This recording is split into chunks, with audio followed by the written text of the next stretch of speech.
2007 Iranian arrest of Royal Navy personnel. On 23 March 2007, 15 Royal Navy personnel from HMS Cornwall were searching a merchant vessel when they were surrounded by the Navy of the Iranian Revolutionary Guards and detained off the Iran-Iraq coast.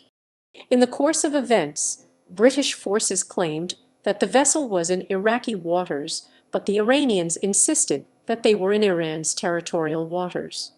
The 15 personnel were released 13 days later on 4 April 2007. A year later, a British investigation report was released which stated that the area in which the incident took place was not covered by any formal agreement between Iran and Iraq. Background: on 23 March 2007, a team of 8 sailors and 7 Royal Marines in 2 rigid-hulled inflatable boats from the Type 22 frigate HMS Cornwall had been searching a merchant dhow for smuggled automobiles when they were detained at approximate 30 Arabia Standard Time UTC +30 or 11:00 Iran Standard Time. The British personnel were taken to an Iranian Revolutionary Guards base in Tehran for questioning. Iranian officials claimed that the British sailors were in Iranian waters. A University of Durham analysis of the initial Iranian identification of the location of the boats showed that the position given was in Iraqi waters. According to the British Ministry of Defence MOD, the Iranians issued a corrected location, which placed the boats in Iranian waters. Information provided by Britain initially consistently placed the boats in Iraqi waters. However, the subsequent report by the House of Commons Foreign Affairs Select Committee confirmed that the Ministry of Defence map presented to the worldwide media was inaccurate, as it presented a boundary line with no maritime boundary between them. And so the government was fortunate that it was not in Iran's interests to contest the accuracy of the map. The Foreign Affairs Committee also criticized the government for failing to contact a key Iranian negotiator in a timely manner. Reports in April 2008, citing documents from the Modi inquiry into the incident, stated that the British sailors captured by Iran were in disputed waters, that the US-led coalition had drawn a boundary line between Iran and Iraq without informing the Iranians, and that Iranian coastal protection vessels regularly crossed this coalition-defined boundary. The British government stated that the team had been conducting a compliance inspection of a merchant ship under the mandate of United Nations Security Council Resolution 1723. While moving along the Shat al-Arab waterway, the merchantman had aroused the suspicion of a Royal Navy helicopter. Cornwall was part of the British contribution to multinational forces engaged in the Iraq War. Intense diplomatic efforts were made to secure the release of the detainees. On 28 March 2007, television channels around the world showed footage released by the Iranian government of some of the 15 British sailors. This included a statement by captured Royal Navy sailor Faye Turney, along with a letter she wrote under compulsion, which apologized for British intrusions into Iranian waters. Over the next 2 days, a further video was shown on Iranian television displaying 3 of the detained Britons, and 2 further letters attributed to Faye Turney were released, again claiming the British boats were in Iranian waters. Iran stated that an apology from British officials would facilitate the release of the personnel. British personnel involved. The 15 Royal Navy and Royal Marines personnel detained were Lieutenant Felix Carman Aron, the most senior British officer captured, Captain Christopher Aram, Chief Petty Officer Declan Magee, Acting Sergeant Dean Harris, Leading Seaman Christopher Cole, Acting Leading Seaman Faye Turney, Lance Corporal Mark Banks, Able Seaman Arthur Batchelor, Able Seaman Andrew Henderson, Able Seaman Simon Massey, Able Seaman Nathan Thomas Summers, Marine Paul Barton, Marine Daniel Masterton, Marine Adam Sperry, Marine Joe Tyndall. Release. On 4 April, Iranian President Mahmoud Ahmadinejad held a news conference to announce the release of the personnel as a gift to Britain. When returned to the UK, the group claimed to have been put under constant psychological pressure from the Iranian authorities. In addition, British equipment, including secure voice communication kit and navigational hardware, has not been reported as being returned. The Ministry of Defense announced on 7 April 2007 the beginning of a detailed inquiry into the circumstances leading to the capture of 15 personnel by Iran.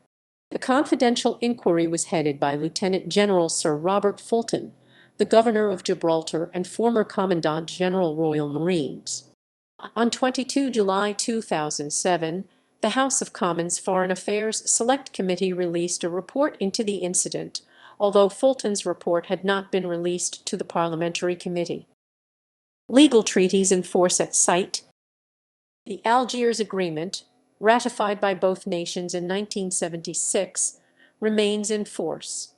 It defined the Iran-Iraq international boundary in the Shatt al-Arab by a series of precisely defined turning points closely approximating the 1975 Thalweg or deepest channel, ending at point R. Point R at 29-5116 and 48-4445 EWG-84. Point R is where the Thalweg in 1975 was adjacent to the furthest point of exposed mud flats at astronomical lowest low tide. Point R thus constitutes the end of the land boundary of the two nations. According to analysis by the International Boundary Research Unit IBRU at the UK Durham University, the location provided by the Ministry of Defence for the location of the seizure is 1.7 nautical miles 3.1 km, 2.0 mi southwest of this point are boundary terminus, and 1.6 nautical miles 3.0 km. The university stated the point lies on the Iraqi side of. This was challenged by Iran, whose second set of released coordinates were inside its waters. The location provided by the British government was not in disputed territory according to IBRU, which said the boundary was disputed only beyond Point R to the east and southeast. Confirming this, Richard Schofield, an expert in international boundaries at King's College London, stated Iran and Iraq have never agreed to a boundary of their territorial waters. There is no legal definition of the boundary beyond the Shatt al-Arab. The Algiers Agreement came into effect after being signed by both states in 1975. Under international law, one state cannot unilaterally reject a previously ratified treaty, and the treaty had no clause providing for abrogation by one state only. A joint commission should conduct a survey of the Shatt al-Arab at least every 10 years. No such survey appears to have taken place, so there could be a dispute as to whether the boundary followed the line defined in 1975 or the current Thalweg of the river. The IBRU contended that it would need a dramatic reconfiguration of the coastline marked on current charts for the median line to run to the west of the point at which Modi had stated the incident occurred, and so be in Iranian waters. A year after the incident, a British Modi investigation report was released which stated that the area in which the incident took place was not covered by any internationally agreed delineation. U.S. forces had defined an operational boundary, but that had not been communicated to Iran, and Iranian forces crossed this operational boundary an average of 12 times per month. Since the 1975 Algiers Agreement, the Shatt al-Arab Channel had shifted in favor of Iran, and any Iranian notional boundary was not known to the U.S. coalition. While innocent passage is permitted in each other's waters, boarding and compliance inspections in another state's waters would not be lawful. Operational environment. Rules of engagement. British armed forces are subject to rules of engagement, which define acceptable limits on freedom of action for commanders. Extant rules were described by former First Sea Lord Admiral Sir Alan West as de-escalatory to avoid provoking an intensification of action. It was reported that CT Phone 158's Commander Lambert requested advice from the Ministry of Defence, but was told to hold fire. British Prime Minister Tony Blair later said the attitude of the British forces had been entirely sensible. If they had fired, there would undoubtedly have been severe loss of life. Claims and reactions. British claims and reactions. Official briefings. The United Kingdom government stated the sailors were on a routine patrol of the area, which was in accordance with United Nations Security Council Resolution 1723. The Ministry of Defense indicated that the sailors had boarded the vessel 1.7 nautical miles 3.1 km. The Ministry of Defense stated that one of the boats remained data linked to Cornwall throughout the operation, and the GPS system showed them to be located well within the Iraqi area, although no direct evidence for this was given. According to British authorities, this position was later confirmed by an Indian-flagged merchant vessel, which, the Ministry of Defense indicated, had dragged east on its anchor to 29-50.174 and 48-43.544 as shown in a photograph released by the ministry. Senior British military officers stated at a press conference on 29 March that there was no doubt where the dividing line between Iraqi and Iranian waters was, despite historic disputes between Iran and Iraq over those waters.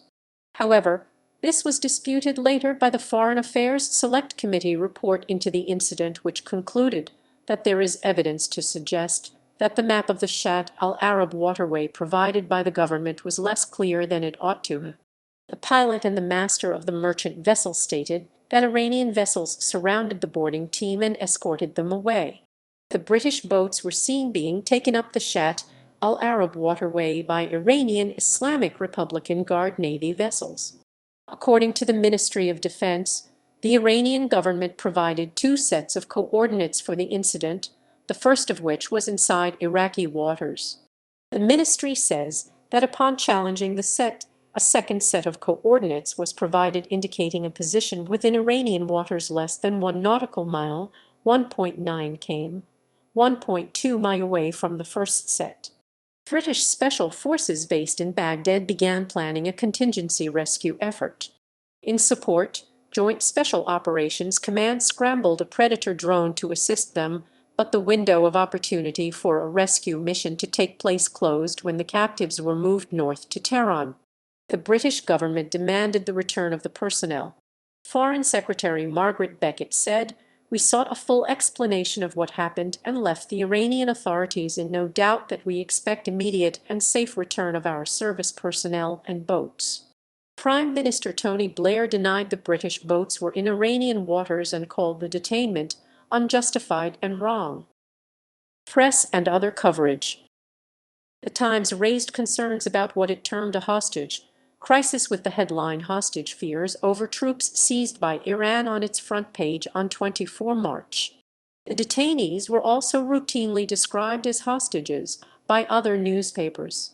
The BBC apologized to the anti-war group Campaign Against Sanctions and Military Intervention in Iran Kazemieh for having used the words abducted and hostages in relation to the events.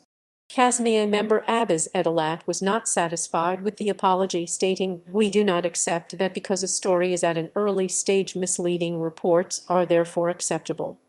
Former head of the Maritime Section at the Foreign and Commonwealth Office, Craig Murray, a vocal critic of the current British government, wrote that an agreed Iran/Iraq maritime boundary. Murray noted that the Algiers Agreement required reviews every 10 years of the position of the border within the Shatt al-Arab as the thalweg of the river shifts, but these had not been carried out, making even the internal waters border open to dispute. Murray was concerned that the map, notably unfavorable to Iran, could only harden the Iranian position, delaying the return of the captives. He stressed that, equally, Iran could not say definitively that the UK crew had been in its waters. However, Murray's views appeared to conflict with the official position of the Iranian government. In an interview for the Financial Times on 6 April, the Iranian ambassador in London, Rasul Muvahidian, made it clear that there was no disputed border line in the area where the incident took place and that it was the coordinates of. Some sections of the British press reacted angrily to the Iranian television footage of the detainees, particularly the prominence of servicewoman Faye Turney, and that she was seen wearing a headscarf. According to Iranian laws, all females above the age of 13 are required to observe the Islamic dress code of Iran. Iranian claims and reactions. Official briefings. Iran's Director General for Western European Affairs, Ibrahim Rahimpour, said that the British boats had made illegal entry into Iranian territorial waters and that the personnel were arrested by border guards for investigation and questioning. Mohammad Ali Hosseini, an Iranian foreign ministry spokesman, voiced his country's discontent at what he called blatant aggression, accusing the United Kingdom of violating the sovereign boundaries of other states. He further stated that Britain was trying to cover up the incursion. On 24 March, the Iranian Fars news agency said the navigational equipment seized on the British boats shows the sailors were aware that they were operating in Iranian waters. On the same day, General Aliers of Far, a top military official, said the sailors had confessed to illegal entry into Iran's waters. Foreign Minister Manacher Mataki said on 25 March that they were considering charging the British personnel with illegal entry into Iranian waters. On 29 March, the Iranian Navy displayed captured GPS devices, saying that they indicated the boats were 450 meters 1480 ft inside Iranian territorial waters at the time they were seized. It further stated, after reading the information on their navigation equipment, the GPS seized from them, it was revealed that they had already intruded water borders of the Islamic Republic of Iran 5 times. The chart that was used in the demonstration is marked at 29-51-9 and 48-45-11 according to the Ministry of Foreign Affairs. On 29 March, British troops in Basra opened fire on the Iranian consulate at 11:00 local time. It claimed the troops had besieged the consulate for 2 hours, but no injuries were reported. The attack was denied by Britain. Major David Gell, British military spokesman in Basra, said the incident was geographic coincidence after a British convoy was fired on and returned fire near the consulate. On 30 March, Iran's ambassador to Russia said, "The legal phase concerning these British soldiers has started, and if charges against them are proven, they will be punished." The ambassador did not specify what the legal moves were. The ambassador suggested a diplomatic settlement was still possible if Britain's government admits its mistake and apologizes to Iran for its naval personnel's trespassing of Iranian territorial waters. The issue can be easily settled. He expressed regret that the British government had raised the issue to an international level instead of trying to resolve the problem through diplomatic channels. On 31 March, the Iranian consulate in Basra claimed that British troops were carrying out provocative acts, reiterating their earlier statement regarding a British attack on the consulate. The consulate said there has been intensive flying of fighter aircraft over the consulate building. Al-Hayat newspaper reported that the actions might be a scare tactic to pressure Iran into releasing the detainees. Iran's President Mahmoud Ahmadinejad commented on the seizure for the first time on 31 March by calling Britain arrogant for failing to apologize for entering Iranian waters. In a press conference on 4 April 2007, President Ahmadinejad gave a history of Iran leading to an analysis of the Iranian view of world political asymmetry. He continued to comment on the bravery and courage of the Iranian Coast Guard and presented them all with the Medal of Honor. President Ahmadinejad then attacked British forces for sending out a woman with a child at home as part of a military force. He then announced that the sailors would be released as a gift to Britain. Press and other coverage. The Persian Journal reported that the 1975 Algiers agreement that defined the current Iran-Iraq boundary did not delimit the border beyond the shoreline into the territorial seas in the Persian Gulf, where Iran and Iraq had different approaches to the method that should be used. Iran wished to divide its maritime boundaries on the basis of the equidistance principle, whereas Iraq believed the entrance of the Persian Gulf required special criteria. The incident may have happened in an area that both sides considered as their own territory. Military units may have had the right of innocent passage in each other's waters, but the incident involved boarding and compliance inspection, and was not simple innocent passage under the 1982 United Nations Convention on the Law of the Sea. Students from the Basij Group, a paramilitary wing of the Iranian Revolutionary Guard, called for the Britons to be put on trial, while the editor of Iran News, Dr. Ali Pahlavan stated. On 1 April, students from Tehran University protested outside the British embassy in the capital, making speeches and throwing firecrackers and rocks into the embassy compound. A BBC correspondent reported they were chanting "Death to England" and calling for a trial and apology. The crowd was dispersed by pepper spray fired by riot police. On 2 April, the two captured officers were shown on Iran's Alam TV in front of a map of the Persian Gulf area, which showed a position for the capture inside Iran's waters. Carmen said, "I would like to say to the Iranian people, I can understand why you are so angry about our intrusion into your waters, your waters." On 3 April, Patrick Cockburn in The Independent gave new details about a U.S. raid which captured 5 Iranians in Arbil 10 weeks before this incident, suggesting that it was a serious escalation in the confrontation between the U.S. and Iran, and was the reason behind Iran seizing the British sailors. Iraqi statements. Iraqi statements.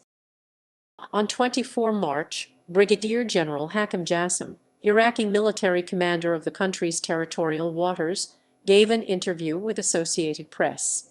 He doubted the British claims, saying, "We were informed by Iraqi fishermen after they had returned from sea that there were British gunboats in an area that is out of Iraqi control. We do not know why they were there." On 25 March, the Iraqi foreign minister, Hoshyar Zabari, urged Iran to release the detained personnel in a telephone call to. In a statement released, he said that according to the information available to the Iraqi authorities, those soldiers were detained inside Iraqi waters. They were working with the multinational forces with the approval of the Iraqi government and according to UN Security Council resolutions. International reactions. Multinational organizations.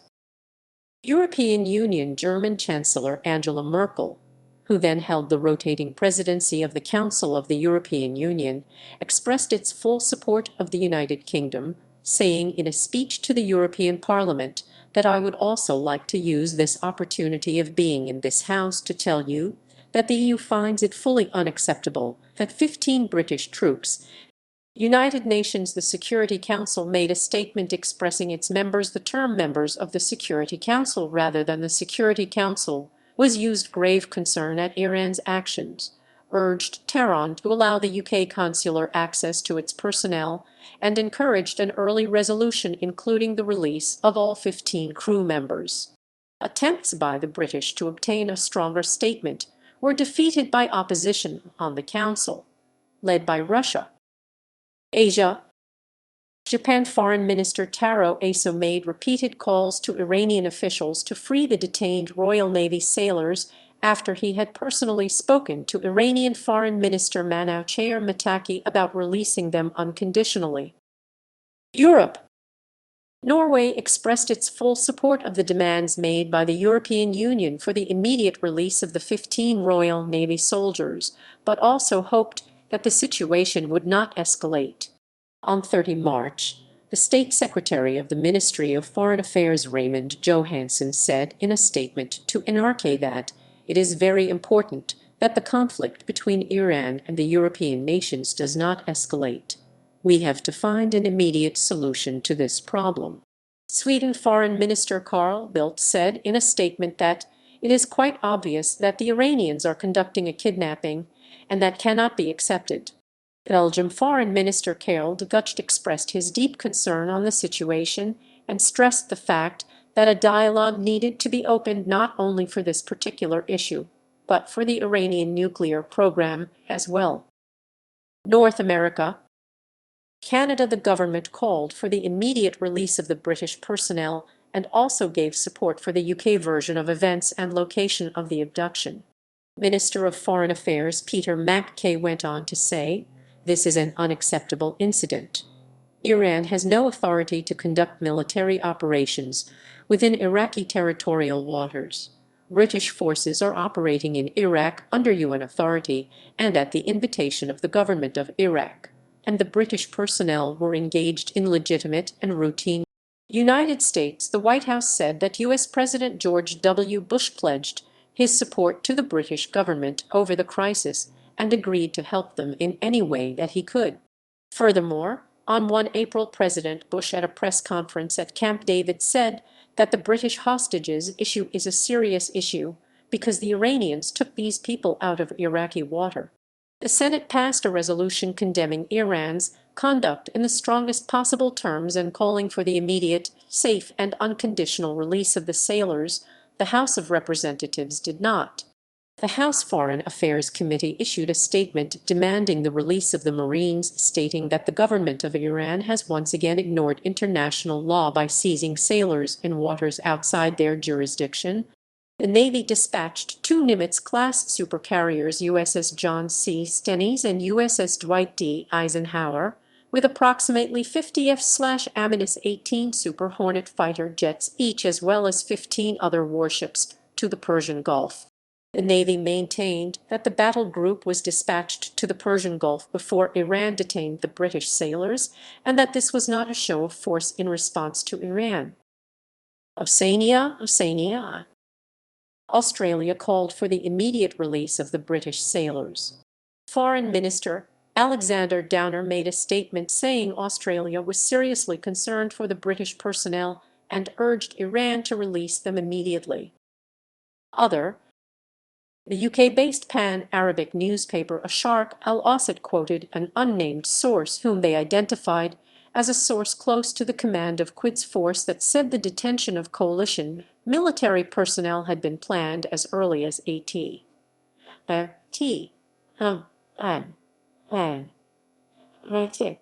newspaper stated that the Iranians would release the personnel if the U.S. military released the 5 liaison office employees they had detained earlier in the year in Iraq, and that this operation had been planned in advance as a tactic to bargain for the release of the detainees.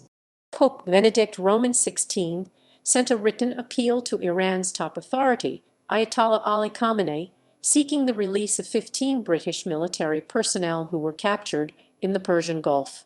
The Pope, just hours before the group's release, had asked Khamenei to do what he could to ensure that the British sailors and Marines were reunited with their families in time for Easter. It would, the Pope said, be a significant religious gesture of goodwill from the Iranian people, The Guardian reported. On 25 March, the Sunday Times quoted a website which it said was run by supporters of Iranian President Mahmoud Ahmadinejad, that the sailors and Marines could be indicted for espionage in an Iranian court. Espionage is punishable by death in Iran. The Sunday Times confirmed the Asharq al-Awsat statement on the detainees, quoting an unidentified person, that the situation could be resolved through a prisoner swap. Diplomatic actions. The Iranian ambassador to the UK was summoned to the Foreign and Commonwealth Office on 23 March. He was summoned again on 24 March to see Lord Triceman, a junior Foreign Office minister, to reiterate Britain's demand that the personnel be released with their equipment. On 25 March, the British ambassador to Iran went to the Iranian Foreign Ministry. The Iranians said he had been summoned so they could protest against the illegal entry of British sailors into Iranian territorial waters. However, the British said the meeting was at their request, and that they had asked both for the immediate release of the personnel and for consular access to them. Prime Minister Tony Blair said if diplomacy fails, he will take other measures to release the British sailors and Marines. When asked what other measures, he refused to answer directly if military action was a possibility. On 28 March, Iranian Foreign Minister Manacher Mataki stated that British servicewoman Faye Turney would be released by 29 March at the latest. He maintained that the British personnel were illegally operating in Iranian waters, but stated that their presence may have been an honest mistake. On 29 March, the head of Iran's Supreme National Security Council, Ali Larijani, announced a suspension of the release of Faye Turney, stating that the announcement of the release had been met with an incorrect attitude. Meanwhile, Ban Ki-moon, Secretary General of the United Nations, had been meeting with Iranian officials during a summit in Riyadh. A letter supposedly written by Faye Turney calling for British troops to be withdrawn from Iraq was also published by Iran. On 4 April, reports emerged later confirmed by U.S. Defense Secretary Robert Gates, that an Iranian representative will meet the 5 Iranian government employees captured in January in a U.S. raid on an Iranian liaison office in Arbil, although this would not be an official consular visit. The U.S. rejected any suggestion that the British naval personnel would be swapped for the 5 Iranian officials. Release. Iranian President Mahmoud Ahmadinejad unexpectedly announced the release of the captives halfway through a long press conference on the afternoon of 4 April 2007. Ahmadinejad reiterated the statement that Iranian waters had been breached, and he praised the border guards who detained the British personnel. Abul Qasim Amenga, commander of Iran's southwestern maritime border patrol guard, was awarded the third-degree Medal of Bravery for stopping the sailors. Ahmadinejad also criticized the British government for sending the mother of a child to the battlefield, and asked the government not to prosecute them for their confessions. The release was announced after the British government supposedly sent a letter of apology to the Iranian government, accepting the breaching of their border, the illegal insertion of military units in Iran, and the promise that Iranian territory would never be violated again. However, the British government denies that such a letter exists and says that the release was performed without any agreement from both sides. Despite British denial of such a letter, on 3 June 2009, during a televised presidential debate between the sitting president Mahmoud Ahmadinejad and his rival Mir Hossein Mousavi, Ahmadinejad reiterated that his country's decision to release the 15 British sailors was made after having received a letter of apology from the former British Prime Minister. The following day, Fars news agency published a copy of a letter claimed to be a British apology. After the conference, the Britons met Ahmadinejad outside the presidential palace, where they reportedly showed their appreciation for their release. Later, Tony Blair said he was glad and stated that he bears Iranian people no ill will. They were released on 5 April 2007. Whilst in Iran, one of the sailors stated that when interviewed by British media at home, he would say nothing different than comments he has made in Iran about being well treated by the authorities. I would not say anything different to here, and I will be completely truthful. I will definitely promote Iran. Actually, there is a lot of ignorance in the UK about Iran and the people. The release was presented to suggest that it was an Easter gift to the British people. Ahmadinejad is thought to have acted in response to a letter from Pope Benedict XVI, who appealed to Iran's supreme leader to free the personnel as a goodwill gesture before Easter. The letter was drawn up in consultation with the British Embassy to the Holy See. However, the captives were not released to British consular officials, but placed directly aboard British Airways Flight BA 6634 flown by Franchisee British Mediterranean Airways using Airbus A321G Metal, a direct flight to the UK on the morning of 5 April 2007, landing at about noon local time. They were given gifts of seedy Persian candies, pistachio nuts, books, vases, and handicrafts by the Iranians. After a briefing on board at London Heathrow, the press were allowed a short photographic opportunity before the personnel were flown directly to Royal Marines Base Chivener in North Devon by 2 Royal Navy Westland-seeking helicopters for medical checkups, a full debriefing, and meeting with their families. Debriefing. At a news conference on the afternoon of Friday, 6 April 2007, some of the British personnel said of their capture that some of the Iranian sailors had become deliberately aggressive and unstable, rammed their boats, and pointed their machine guns at them. The British said they did not resist because they believed they could not win in a fight and that it would have caused major strategic consequences. Upon their arrival at an Iranian naval base, the British said they were blindfolded, stripped of all our kit, and then moved to another room where they were subjected to random interrogation. The questions were aggressive and the handling rough, but it was no worse than that. The next morning they were flown to Tehran and taken to a prison. Here, the British sailors said the atmosphere changed completely. According to the captives, they were blindfolded, their hands bound, and they were forced up against the wall. They said they faced constant psychological pressure. Later, the British said they had been stripped and dressed in pajamas. Over the next few nights, they said they slept in stone cells approximately 8 ft 2.4 m by 6 ft 1.8 m, sleeping on piles of blankets, and kept in isolation and interrogated most nights. They said they were given two options: to admit they were in Iranian waters and be returned to the UK, or face up to 7 years in prison. They claimed to have been inside internationally recognized Iraqi territorial waters, some 1.7 nautical miles from Iranian waters. They further stated that Faye Turney was at first kept separate from the men and for 4 days was deceived into believing that the men had been released. Admiral Jonathan Band said, "I would not agree at all that it was not our finest hour. I think our people have reacted extremely well in some very difficult circumstances." It was also stated during the conference that although all British Armed Forces personnel received training in what to do in the event of being captured, only that for pilots and Special Forces personnel specifically included training in hostage scenarios, and that there was no equivalent of the U.S. Code of the U.S. Fighting Force. Iranian response: publishing their stories. On 8 April, the Ministry of Defense announced that the detainees would, exceptionally, be permitted to sell their stories. It was subsequently revealed that the Second Sea Lord Vice Admiral Adrian Johns made the decision to grant the Marines and sailors permission to tell their stories. This decision has sparked anger and unease within the United Kingdom, with opposition MP, such as Sir Menzies Campbell, expressing their concern. It is believed that Faye Turney sold her story for over £100,000. On 9 April, the Ministry of Defense decided to ban personnel from selling their stories to the media until a review of the rules governing the issue is completed. Defense Secretary Des Brown said the review was aimed at making rules consistent across the armed forces.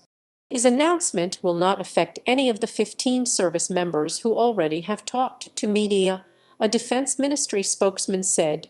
Tony Blair commented on 11 April that he was not made aware of the decision to allow the personnel to sell their stories until after the decision had been taken, and that with hindsight it was not a good idea, although he believed the move was made completely in good faith.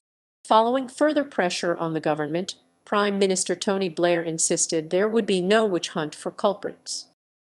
Release of kidnapped Iranian diplomat. It remains unclear whether the release of the 15 British naval personnel had any coincidence with the release of a senior Iranian diplomat, Jalal Sharifi, who was taken hostage during a kidnapping in 2007. He was released on Tuesday, 3 April 2007, and walked back into the Iranian embassy in Baghdad, although it is not clear who had abducted him. He was taken captive by a group of men dressed in uniforms of the Iraqi 36th Commando Battalion, a special Iraqi unit under U.S. direction. After his release, Sharifi claimed he had been kidnapped and tortured by American troops and agents of an Iraqi organization acting under the supervision of the U.S. Central Intelligence Agency. Signs of torture were reportedly found on Sharifi's body, for which he received medical treatment. Iran also allegedly now has access to 5 Iranian nationals arrested in the U.S. raid on Iranian liaison office in Arbil. An international committee of the Red Cross team also visited the Iranian detainees. The British government, however, repeatedly stated that it made no deals with the United States or with Iran to secure the release of the detainees, and the timing of these events may be purely coincidental. Historical context. On 21 June 2004, 8 British servicemen were detained for 3 days after Iran said they had entered Iranian territorial waters in somewhat similar circumstances. They were released unharmed after the British and Iranian governments agreed there had been a misunderstanding. Their equipment was not returned, and a rigid inflatable boat RIV was put on display in a museum in Tehran. During their detention, according to former detainee Marine Scott Fallon, he believed that they had endured a mock execution in which they were marched into the desert and made to stand blindfolded in front of a ditch while he heard their captors cock their weapons. They also appeared blindfolded on Iranian TV, where they were forced to apologize for their mistake. There were, however, some differences between these two events. In 2004, the Royal Navy boats were operating much closer to the northern coast of the Persian Gulf, in the mouth of the Shatt al-Arab waterway which divides southern Iran and Iraq. The weather was bad, causing negligible visibility, which may have contributed to a potential crossing of the Iranian border by the Royal Navy. After the crew were returned and events analyzed, the British government affirmed its belief that the personnel were actually still in Iraqi waters. However, they consigned the incident to a misunderstanding and requested the return of the equipment. In the 2007 incident, the boats were by contrast operating some distance from the Iraqi-Iranian mainland in open water and were, according to the British, 1.7 nautical miles inside Iraqi territory. Visibility conditions were good and the crew had GPS navigational equipment installed, in part due to the 2004 incident. An Iranian government-run media source, the IRNA, alleges violations of Iranian territory by British armed forces to have occurred several times in recent years. On 27 January 2007, a British helicopter flew over the mouth of the Shatt al-Arab and violated Iran's airspace. It allegedly left the area after a warning from Iranian Coast Guard forces. No information about this is available from either the British government or independent media to confirm or deny the accuracy of this account. On 28 February 2007, 3 Royal Navy boats allegedly entered the mouth of the Khor Mousa in Iranian territorial waters. No British government or independent media sources have confirmed or denied the accuracy of this account. A Modi inquiry report later stated that tactical commanders on HMS Cornwall and in the area were not well aware of this historical context and did not know how much they did not know, in part because of a lack of continuity in staffing. Official inquiries, 19 June 2007, saw the release of information about 2 official reports: the confidential Fulton report into the military aspects of the April incident and the published report by Tony Hall into the media aftermath. The reports concluded that although there were failings and a collective failure of judgment, that these were not the result of a single gross failing or individual human error. On 22 July 2007, the House of Commons Foreign Affairs Committee released a report into the incident. However, Fulton's Navy report had not been released to the parliamentary committee. In April 2008, redacted documents from the initial Modi inquiry for Chief of the Defense Staff Air Chief Marshal Sir Jacques Stirrup were released to the Times under Freedom of Information laws. The Times stated that the British sailors captured by Iran were in internationally disputed waters and not in Iraq's maritime territory, as Parliament was told that the US-led coalition had drawn a boundary line between Iran and Iraq without informing the Iranians that Iranian coastal protection vessels regularly crossed this coalition-defined boundary, and that the incident with the Royal Australian Navy. Following the incident, the BBC reported that a similar incident had occurred in December 2004, this time with a boarding party of Royal Australian Navy Iranian personnel from the frigate HMS Adelaide. The sailors had boarded the freighter MV Sham from 2 Ribs, which had grounded near the maritime border between Iraq and Iran. As they were leaving, the vessels were approached by an Iranian gunboat. The boarding party climbed back aboard Sham, took up defensive positions, and, according to BBC reporter Frank Gardner, warned the Iranians to back off, using what was said to be highly colorful language. During the next 45 minutes, 4 more gunboats arrived, and the standoff lasted for 4 hours before the Australians were evacuated by Adelaide's Seahawk helicopter. No shots were fired during the incident, and 2 of the Australians were later awarded the Distinguished Service Medal for their conduct during the standoff. The Australian Defence Force did not report the incident to the media at the time, stating that at the time, there was no need to highlight it.